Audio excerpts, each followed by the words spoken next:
Okay, thank you all for coming, and I particularly thank the organizers and Tador for this exciting conference, bringing people from all different fields and all different countries. And it really gives us an opportunity to exchange ideas. What? It's okay? To exchange ideas and concepts on the Jews and Muslims of Morocco. And as I was thinking, what are the contacts between my paper, what I'm going to be speaking about, place and ideas, or place and faith, together with what we just heard from Tamar. One of the uncommon commonalities is the significance of place and faith. The written and the practice, the past, the present, and indeed the aspirations for the future. And they're all juxtaposed and intertwined in the rich fabric of individual and collective experiences and memories. Confrontations and inner struggles between them were the essence of daily life in the past, as they are in the present, juxtaposing our reality with perceived notions of an ideal future. A Moroccan folktale tells of Rabbi Hanina Yogel, a rabbi and wonder worker in Morocco. This is a tale that Dov Noy noted already in the early 1960s from oral histories. We had a great love for the city of Jerusalem and yearned to go there. But as he himself was not able to go, he saved money for a whole year and gave it to his father so he might go there. When his father came to Jerusalem, he found it difficult to accustom himself to the conditions there, and so after a short stay, he returned to Morocco. When he came back, he told his son that he had left the holy city. Rabbi Hanina was very chagrined and said, "What a pity, father. It was not the climate that did not suit you, nor the fragrance of Jerusalem, neither the reach or ruach of Jerusalem. Jerusalem needs heart. If your spirit had cleaved to the spirit of Jerusalem, you would have been inspired by the fragrance." And here we have all the time the play word on the ruach, the spirit, and the reach, the fragrance of Jerusalem. The words of Rabbi Hanina struck deep in his father's heart, and that same year he returned to Jerusalem, where he lived for the rest of his life. In Judaism, as in other religions, popular practice and perceptions of social and geographic space are as important in creating sacred places as its overall written tradition and legal system. At times, perhaps even more significant. The deep attachment of Moroccan Jews to the land of Israel, the Holy Land, has been studied primarily through the texts of written corpus of Jewish law and philosophical writings of Jews in the Maghreb. However, by examining the interaction between the religious milieu of the various communities, political and economic upheaval, and the personal characteristics of those Jews who journeyed to sites they considered holy, alternative aspects come to light. Social and religious orientations can be traced through the customs of Maghreban Jewish society, imbued with love of Israel and messianic longings, creating cultural capital and social legitimacy for geographic mobility, otherwise limited, particularly for women.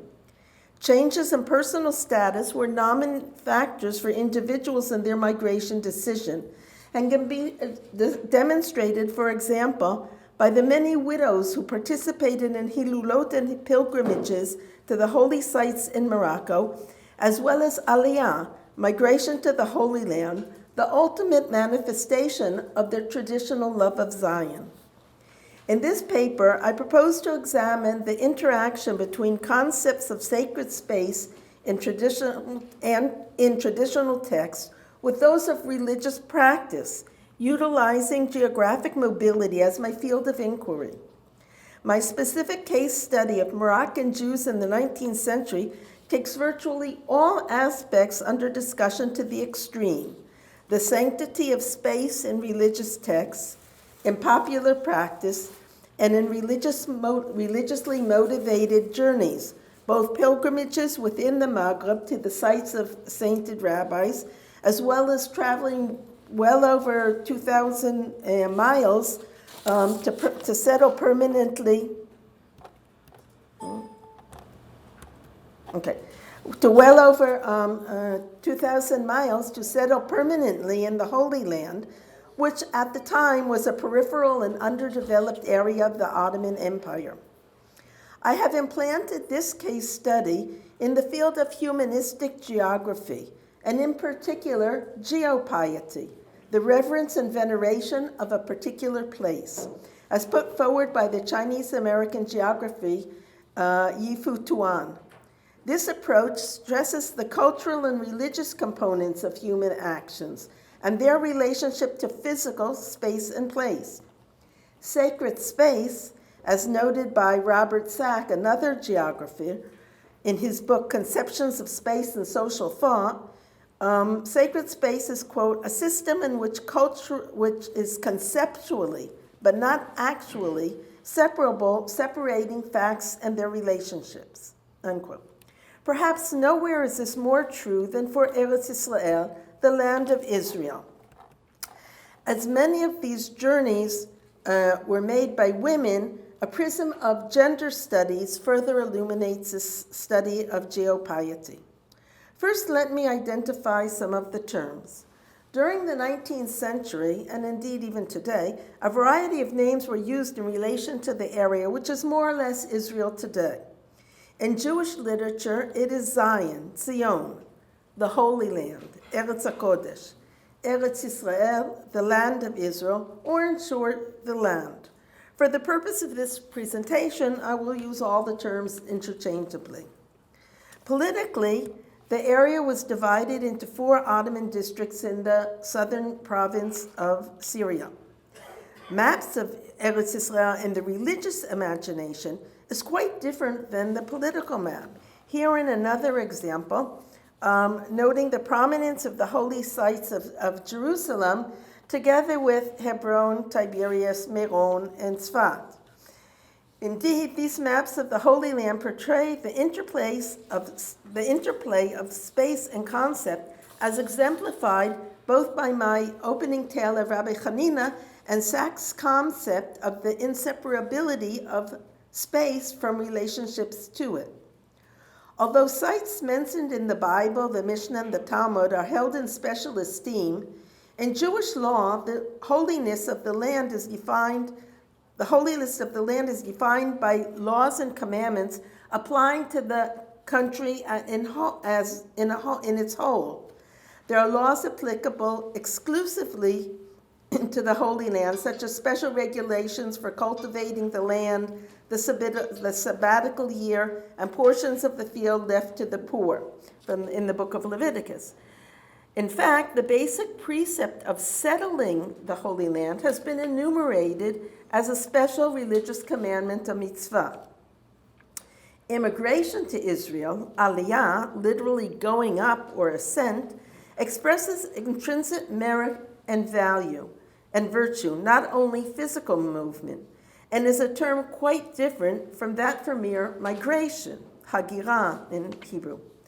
Aliyah, though, has not been defined as a commandment in itself, but is understood to be a means to fulfill those commandments which can be performed only in the Holy Land. As such, aliyah is both physical and spiritual means to attain greater accessibility to the holy. According to tradition, this elevated level of sanctity promises the inhabitants of the Holy Land special benefits, health, longevity, and easier entry to the world to come, and more and more. Although I must add, parenthetically, the only thing that was sure that it was a quicker entry to the world to come with the higher mortality rates. As thus, the fragrance and the spirit of Jerusalem, rucha v'recha, is that of mind and heart, and often ignores the physical attributes of the place. However, in practice, not all Jews were interested in aliyah, aside from the political and economic factors which may have contributed or prevented it. Several solutions were then created to deal with the religious dilemma. On the one hand, Jews in the diaspora reinterpreted commandments on a purely spiritual level, detached from the reality of the land. On the other hand, those men and women living in the land became emissaries of the respective families and communities, as well as the Jewish people as a whole. And through these few, others were able to fulfill religious commandments in the Holy Land in absentia. This mission not only added special status and sanctity to those in Zion, but also had monetary benefits. In order for Jews living outside the land to participate in life in the land, they sent contributions to the holy city to sustain the communities in their continually distressing circumstances. The funds collected abroad for Jews living in the Holy Land, therefore, were not conceived of as charity alone, but as a token of this participation. Shadarim, pious men coming from the Holy Land primarily to collect monies, were also the functional, real connection between Moroccan Jews and the land of Israel, bringing not only Torah Mitzinai, the word of the Torah from Zion, but also current news, and also recalling mystical events and miracles.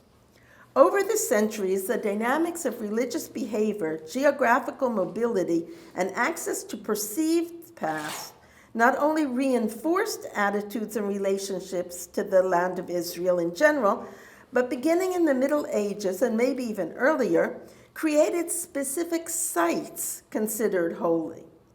Beginning in the 16th century, a mystical tradition within Judaism, the Kabbalah, developed, primarily in the northern city of Safed, and to a lesser degree in Tiberias. Among the Kabbalistic customs practiced was the veneration of many rabbis and sages buried in the Galilee, or reputedly buried there. The custom of visiting graves, a practice known from the early Middle Ages, was considered not only an act of piety, but it became a desirable form of behavior in order to commune with the departed pious, to request intervention, and to absorb some of his qualities. Over time, such grave sites themselves became sacred spaces. Mystical doctrines emanating from Sfat found fertile ground in North Africa in general, and in central and the southern towns of Morocco in particular. Many Moroccan sages devoted themselves to studying the writings of the Kabbalah. Community members participated in ritual readings of the classic text, the Zohar, popularly believed to have been written by Rabbi Shimon Bar Yochai in Meron near Tzfat during the 2nd century. Traditional ties to Israel became imbued with mystical benefits, the sparks of the divine, which gave every man and woman an active part in the coming messianic redemption. As a result, from the 17th century on, particularly strong ties developed, both spiritual and material, between the Jewish communities of Morocco and the Holy Land. Jerusalem retained its centrality in Jewish prayer and became a synonym for all the land of Israel, and a symbol of the ultimate return of Israel from exile. However, this was detached from the earthly city. In contrast, the synagogues and the sites in Tiberias and in Tzfat became personally familiar to the Jews of Morocco through word and practice, stories, poetry, and song. In fact, Tiberias and Tzfat were often more familiar than nearby towns in Morocco itself. Within normative Jewish tradition, scriptural interpretations differ based on the philosophical learnings of sages, with varying emphases based on aspects of Jewish law and communal traditions. In the royal city of Meknes, for example, Zion was a vibrant factor in daily life. 19th century rabbis in the city, as those from the noted Toledano and Verdugo families, continued the tradition of their predecessors, reinforcing both spiritual and material ties with the Holy Land and encouraging permanent migration, aliyah, to the land. Sermons and writings emphasize a special sacred status meshing standard traditional terms and Kabbalistic concepts. However, these ties did not usually culminate in migration to a land fraught with poverty, insecurity, and general neglect. And this is another question, why so many people not only why so many Jews made aliyah, but why so many Jews didn't make aliyah and remained in their strong home communities. However, times were changing. In 1831, after the French conquest of Algeria and the eradication of piracy in the Mediterranean, Rabbi Yaakov Berdugo, for example, stated that travel to the Holy Land no longer entailed a certain and great personal danger, and therefore no longer justified preventing aliyah. From the 1840s, there was a dramatic increase in Jewish migration in the country. Here, for some reason, from Hebrew to English, the red arrows were supposed to be first and then the blue, but you can deal with that. The person from the 1840s, there was a dramatic increase from where the red ones from the interior to the interior, from the interior villages to the interior cities, and later from those cities in the interior to the coastal developing cities in hope of finding economic opportunities and personal security under foreign powers. Even with all this change and increased mobility, Moroccan Jews remained religiously observant, meticulous in their observance of the holidays, commemorating both past events in the Holy Land and spiritual commitment, remembering Jerusalem. Once migrations began, aliyah too became a viable opportunity, especially from the traditional centers of Jewish life in the interior, rich in Jewish scholarship. However, internal conflicts also arose. In the interior city of Safrou, for example, a patron of the community was successfully influenced not to make aliyah in order that he should remain and support the community and its poor. In the northern city of Tetuan, the illustrious Rabbi Yitzhak ben Walid was pressured to make only a brief pilgrimage to the Holy Land in 1877 in lieu of settling there permanently so that he might continue to lead the community. During this same period, alternative modes of religious behavior arose in Morocco, outside the normative practices of Judaism. As noted by sociologist Shlomo Deshen, there was a marked development of the growth of informal charismatic social forces in the latter half of the 19th century, at the expense of formal and institutionalized elements, particularly in the central and southern towns of Morocco. And here I've sort of co-opted a picture from Algeria, but it's a wonderful 19th century painting of visiting the grave of the 14th century Rabbi Yitzhak ben Ya'akov, the Rabash, and these trends were to be intensified and repeated in the 1930s and the 1940s in a response to modernization, the breakdown of the social fabric of the community, as noted by Yoram Bilu and Issachar Ben Ami. Popular mystical customs developed, customs that were not always sanctioned by the rabbis and at variance with the legal code. Here is another, a more recent picture from the 1950s or 1960s at another tomb in Saleh in Morocco. Practices such as pilgrimages to visit saintly men and women, living and dead, and to make supplications for their divine intervention transferred Kabbalistic customs associated with the Holy Land to sites in North Africa and reinforced popular belief in supernatural powers. Sacred spaces were thus created by pilgrimages in Morocco, conceived to be similar but inferior to those to the Holy Land. This slide, for example, from the Encyclopedic Monograph of Jewish Saints in Morocco from Issachar Ben Ami, gives an idea of the dispersion of the hundreds of these sites in Morocco. Many of these Jewish sites were perceived to have a close geographic proximity to the Holy Land, irrelevant of the actual physical distance. Pious men, living and dead, were purported to have traveled from their homes/graves directly to Jerusalem, Tzfat, and Tiberias in a matter of hours.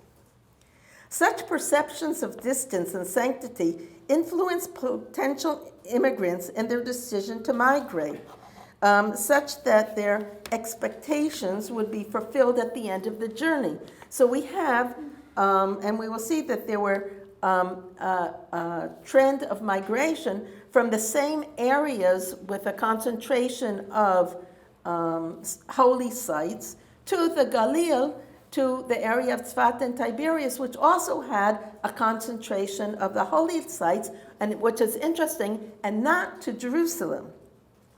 And this is vital in understanding such migrations of Jews traveling long distances to a lesser developed country with fewer economic opportunities, which is negates all migration theory. For Jews in the central and southern areas of Morocco, the conditions, or rather the perceived conditions in Tiberias and Tzfat, were generally better known than those in the expanding cities of Rabat or Tangier. The spiritual attributes of the Holy Land in general, and of Tiberias and Tzfat in particular, were crucial for overcoming the worldly discomforts. How are we doing on time? Okay? Okay. Aliyah provided women in particular with active expressions of sanctity and higher levels of personal religiosity. In their home communities, most avenues for increased religiosity in the synagogues or the study halls were barred from them. The sanctity of living in the Holy Land, however, has no gender bias.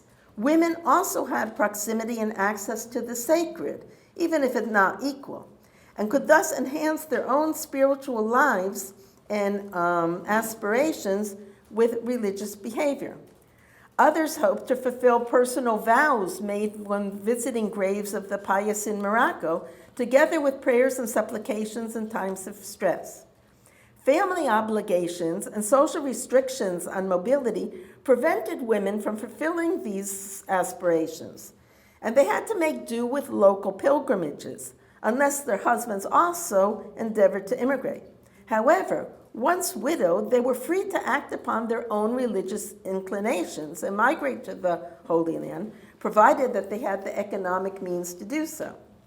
This type of geographic mobility for women in a traditional society was not only allowed by rabbinical authorities and social attitudes, but was officially sanctioned as a good deed and even encouraged, although not only for spiritual reasons alone, and that's another lecture.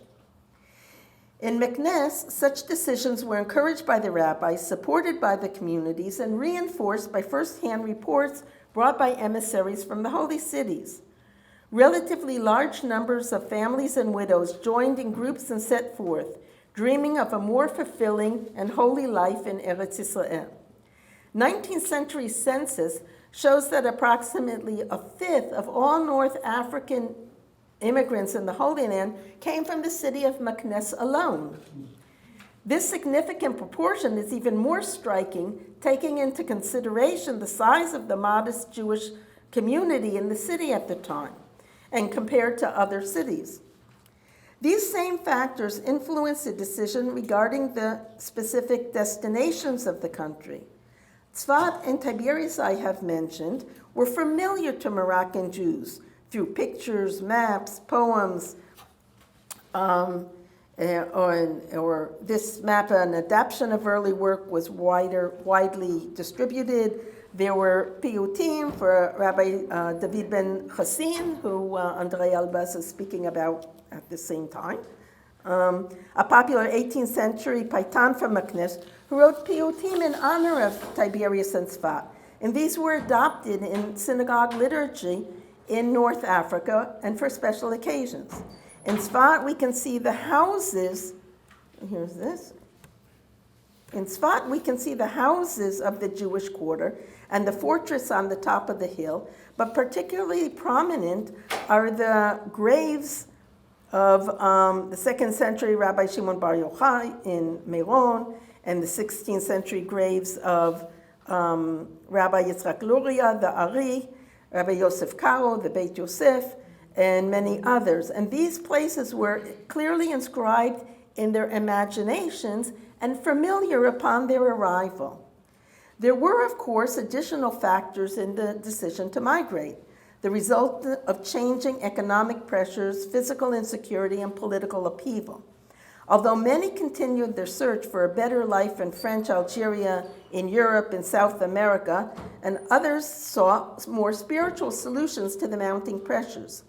In the 1830s, the Holy Land became a more viable option when steamboat lands and communication links began to improve and political changes in the Palestine were more lenient towards non-Muslims. The migration of Moroccan Jews to the Holy Land increased dramatically, with hundreds arriving annually. And in conclusion, for most, external factors triggered migration, but their long dormant desire to go up to the Holy Land determined the destination, and their specific choice of destination within Israel was eminently connected to their own perceptions of sanctity and place, and its part in their spiritual and worldly lives and aspirations. For those Maghreb Jews steeped in the Kabbalistic traditions, having information, or more importantly, perceived information, of the social, economic, and political possibilities available to them when they arrived in Tzfat and Tiberias, their destinations were almost preordained. Social factors and hometown networking snowballed, making these destinations even more attractive. In fact, Maghreb Jews consisted well over a third of the Jews in Tzfat and Tiberias. Over half of all Maghreb Jews in the country settled in Tzfat and Tiberias alone. Tiberias became known as the Meknes of Eretz Yisrael. At any rate, should the migrants encounter any difficulties after arrival, surely those venerated men buried in the area, as Rabbi Meir Balanes in Tiberias and Rabbi Shimon Bar Yochai in Meron near Tzfat, would come to their aid, so they had a solution. In traditional societies, as those from the Jews in 19th century Morocco, religion and religiosity figured prominently as factors in the decision-making process of potential immigrants.